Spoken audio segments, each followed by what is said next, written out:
Bunu eşitmişəm mən 2-ci sinifdə. İlk eşitdiyim anekdotdur. Deməli, bir dənə bina var, bura 5 mərtəbəsi var. Aha.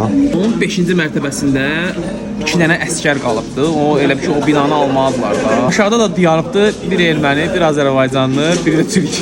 Türk əskəri qalxır yuxarı, 4-cü mərtəbəyə çatanda eşidir ki, gəlmə səni yeyərəm, gəlmə səni yeyərəm. Qorxu düşür aşağı düşür. Sonra erməni qalxır. Erməni 3-ə qalxır, 4-ə çatana yaxın eşidir ki, gəlmə səni yeyərəm, gəlmə səni yeyərəm. Sonra sıra gəlir bizim Mamedə. Mamed qalır, Mamed erməni düşür aşağı, Mamed qalır yuxarı. Mamed eşidir ki, 2-ci mərtəbəyə hakim eşidir ki, qışqırır kimsə, gəlmə səni yeyərəm. 3-ə qalxır, görür səs güclənir.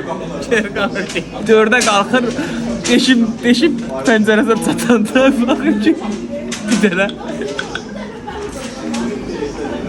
bir dənə qaqaç oturub orada. Yetimin biri fırtığı fırından düşüb deyir, gəlmə səni yiyərəm.